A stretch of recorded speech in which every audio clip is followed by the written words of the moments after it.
Je, faida ya kupata mafunzo ya ufugaji nyuki ni nini? Namba moja ni kujiajiri. Mfano, unaweza kuanzisha biashara yako mwenyewe. Mfano, ukaanza kufanya uzalishaji asali.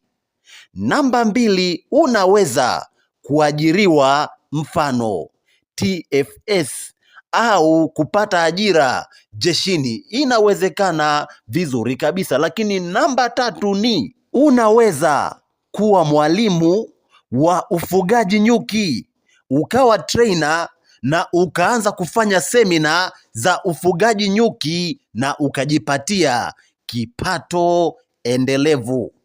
Ndiyo maana kuna chuo hichi cha chuo cha mafunzo ya ufugaji nyuki Tabora.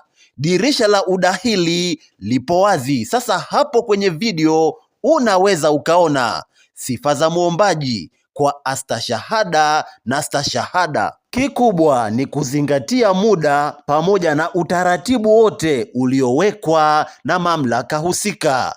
Lakini kama ukiona unahitaji Mswax nikusaidie kufanya udahili, gharama ni shilingi 10,000 tu.